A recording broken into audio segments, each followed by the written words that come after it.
Hello साथियों, राम राम। एक और नए वीडियो में आप सभी का स्वागत है। साथियों, आज अपन बात करेंगे राष्ट्रीय जैव ईंधन नीति 2018 के बारे में अपन चर्चा करने वाले हैं, जिसके अंदर से अपन देखेंगे T20 एमसीक्यूज देखने वाले हैं। ये 20 एमसीक्यूज है मेरे भाई। ये राष्ट्रीय जैव ईंधन नीति 2018 के बारे में एकदम बढ़िया तरीके से आपका रिविजन करवा देंगे मेरे भाई। कपिल भाई के पास में इसकी थ्योरी पढ़कर आ चुके होंगे मेरे भाई। इसके अपन एमसीक्यूज कर लेंगे तो ये आपके बढ़िया तरीके से तैयार हो जाएगी। तो स्टार्ट करते हैं मेरे भाई। आज का पहला सवाल क्या दे रखा है? भारत के पहले बांस आधारित बायो एथेनॉल संयंत्र की स्थापना किस राज्य में की गई है? बहुत बार पूछा गया है मेरे भाई, बहुत बार पेपर में आया है, तो याद रखना मेरे भाई, ये असम के अंदर से की गई है। कहाँ पर से की गई है? असम के अंदर से की गई है।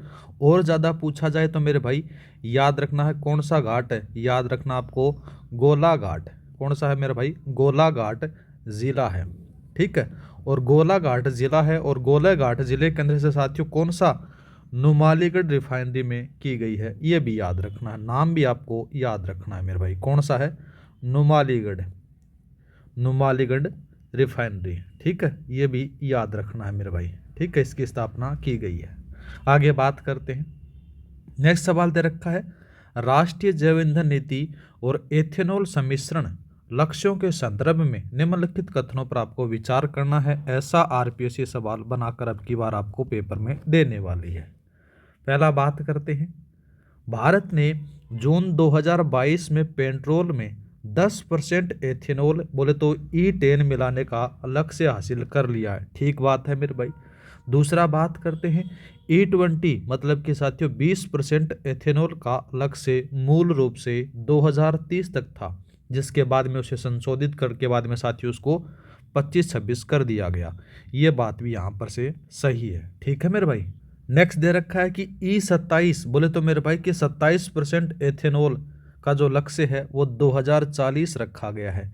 2040 नहीं है लाला, कितना है? 2030 है, याद रखना है। तो ये बात यहाँ पर से गलत आती है। पहला और दूसरा आपके कथन सही हैं, ऑप्शन नंबर आप ए लगा दो, ठीक है। नेक्स्ट बात करते हैं। नेक्स्ट सवाल दे रखा है कि जैव ईंधन के प्रकार और उनके कच्चे माल का सही मिलान करना है। ठीक है मेरे भाई, अच्छा सवाल दे रखा है। तो सबसे पहले अपन बात करते हैं बायो एथेनॉल। बायो एथेनॉल में साथियों गन्ना, मक्का, अनाज और बांस जैसे आपको देखने को मिलते हैं, ठीक है। तो यहाँ पर से मेरे भाई ये आ जाता है। दूसरा बात करते हैं बायोडीजल। बायोडीजल में साथियों जो यूज्ड कुकिंग ऑयल आ गया, ठीक है, ये आपको देखने को मिलेगा। और बात करें तो गैर खाद्य तिलहन जिसमें से जेट्रोफा, रतन ज्योति आपको देखने को मिल जाते हैं, तो ये इसमें जाता है। दूसरा बात करते हैं कंप्रेस्ड बायोगैस। तो मेरे भाई जिसमें से गोबर हो गया, गीला कचरा आपको देखने को मिलेगा, ठीक है, जिसमें साथियों किण्वन से बनती है। थोड़ा सा याद रखना, तो यहाँ पर से इसको मैच करवा दो। तो इसका जो सही आंसर है मेरे भाई, आपका ऑप्शन नंबर बी है, वो सही रहेगा। नेक्स्ट बात करते हैं। नेक्स्ट सवाल दे रखा है मेरे भाई, अच्छा सवाल है।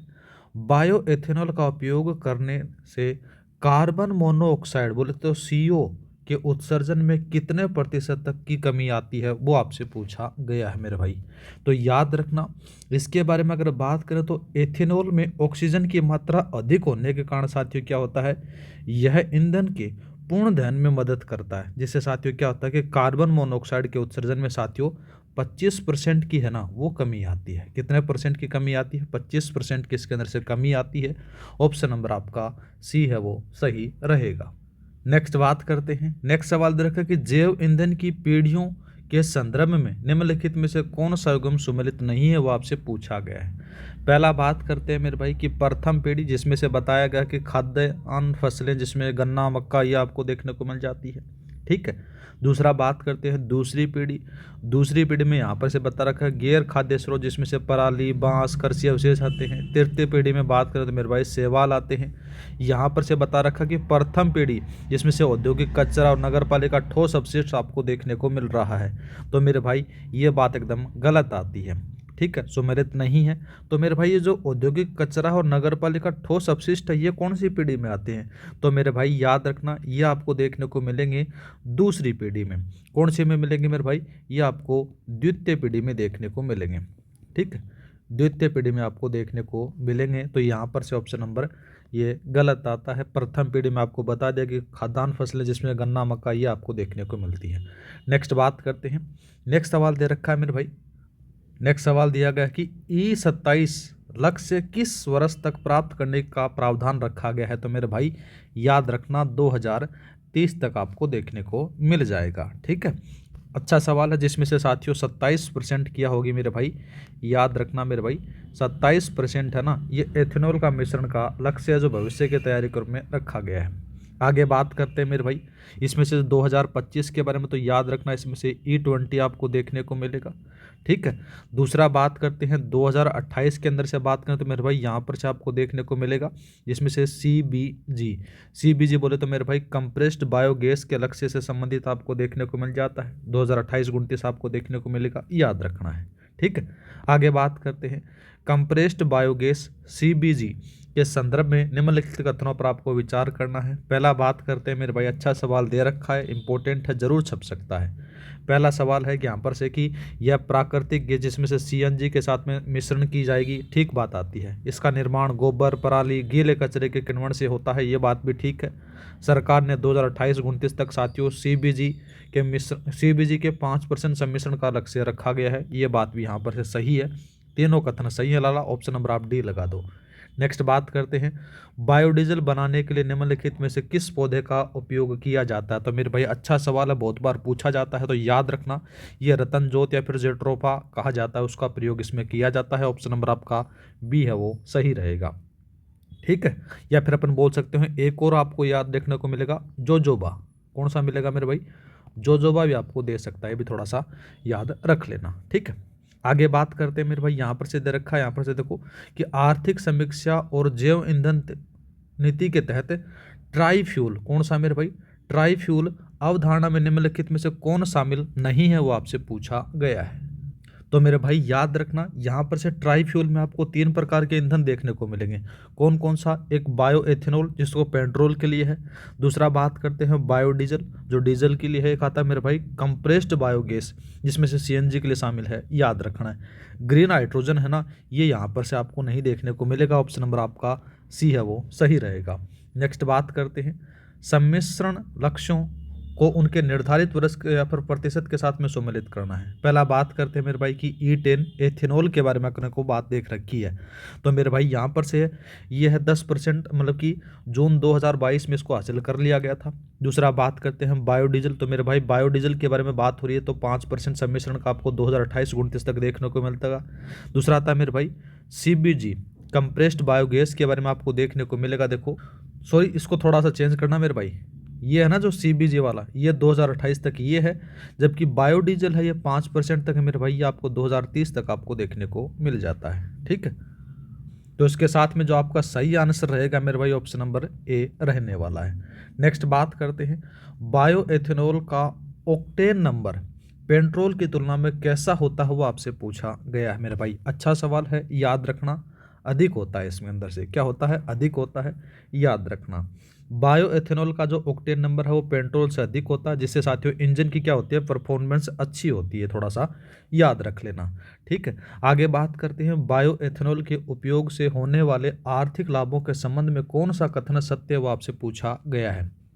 अच्छा सवाल दे रखा है, इससे कच्चे तेल के आयात पर निर्भरता कम होगी, ठीक बात आती है। इससे विदेशी मुद्रा भंडारण घटता है, ये बात गलत आती है। साथ ही दूसरा दे रखा है यह वेस्ट टू वेल्थ अवधारणा को बढ़ावा देगा, ये बात सही है। पहला और तीसरा सही है मेरे भाई, ऑप्शन नंबर आप सी लगा दो यहाँ पर से। नेक्स्ट बात करते हैं, नेक्स्ट सवाल दे रखा है कि राष्ट्रीय जैव ईंधन नीति 2018 में संशोधित किस वर्ष किया गया था, वो आपसे पूछा गया है मेरे भाई।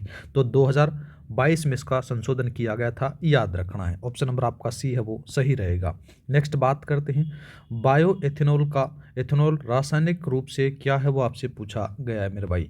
तो याद रखना ये आपको देखने को मिलेगा, ये एक प्रकार का एक एथिल एल्कोहल है। कैसा है मेरे भाई, एथिल एल्कोहल आपको देखने को मिल जाता है।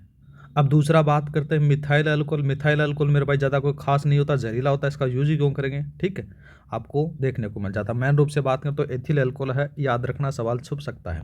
नेक्स्ट बात करते हैं निम्नलिखित में से कौन बायोडीजल उत्पाद का स्रोत हो सकता है, वो आपसे पूछा गया है मेरे भाई। अच्छा सवाल दे रखा है, तो मेरे भाई याद रखना इसमें से यूज्ड कुकिंग आ गया, ऑयल आ गया, जोजोबा आ गया, होबा आ गया और जतन जोता आपको देखने को मिलेंगे। चारों इसमें से हो सकते हैं बायोडीजल के लिए उत्पाद।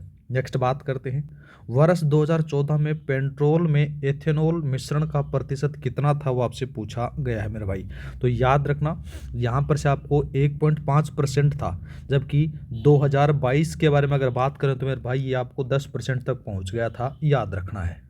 नेक्स्ट बात करते हैं, नेक्स्ट सवाल दे रखा कि नुमालीगढ़ रिफाइनरी जहां बांस आधारित संयंत्र लगा है असम के किस जिले में स्थित है, तो मेरे भाई पहले वाले क्वेश्चन में बता कर आया था, याद रखना गोलाघाट आपको देखने को मिलेगा। ऑप्शन नंबर आपका सी है वो सही रहेगा, ठीक है। नेक्स्ट बात करते हैं, नेक्स्ट सवाल दे रखा कि इंजन में बायो एथेनॉल का प्रयोग से इंजन की अवधि पर क्या प्रभाव पड़ता है मेरे भाई। तो याद रखना यहाँ पर से जो ईंधन की अवधि है वो बढ़ जाती है मेरे भाई, ठीक। ऑप्शन नंबर आपका बी है वो सही रहेगा। नेक्स्ट बात करते हैं बायो एथेनॉल के उत्पाद में किण्वन प्रक्रिया के लिए किस पीढ़ी के ईंधन में शैवाल का उपयोग प्रस्तावित है, वो आपसे पूछा गया है मेरे भाई। अच्छा सवाल दे रखा है, तो यहाँ पर से अगर बात करें तो याद रखना जो थर्ड जनरेशन है उसके लिए यहाँ पर से प्रयोग किया जाएगा। ऑप्शन नंबर आपका सी है वो सही रहेगा। नेक्स्ट और लास्ट सवाल बात करते हैं मेरे भाई कि भारत सरकार की जैव ईंधन नीति का मुख्य उद्देश्य क्या नहीं है, वो आपसे पूछा गया है। पहला बात करते हैं कि ऊर्जा क्षेत्र में आत्मनिर्भरता, ठीक बात आती है। किसानों की आय में वृद्धि, ये बात भी ठीक है मेरे भाई। दूसरा आपको देखने को मिलेगा कि खाद्य पदार्थों की कीमतों में कृत्रिम वृद्धि करना, ये बात साथियों एकदम गलत आती है, ठीक है। तो आपका ऑप्शन नंबर सी है वो यहाँ पर से मुख्य उद्देश्य केंद्र से नहीं है। तो ये थे मेरे भाई जैव ईंधन नीति के टॉप T20 MCQs। उम्मीद करता हूँ कि आपका बढ़िया तरीके से रिवीजन हुआ होगा मेरे भाई। इस क्लास की जो PDF है आपको टेलीग्राम पर मिल जाएगी। टेलीग्राम का लिंक डिस्क्रिप्शन में दे रखा है, वहाँ पर जाकर आप ज्वाइन कर लेना। हर क्लास की PDF वहाँ पर से उपलब्ध हो जाती है। मिलते हैं नेक्स्ट वीडियो में। जय हिंद, जय भारत।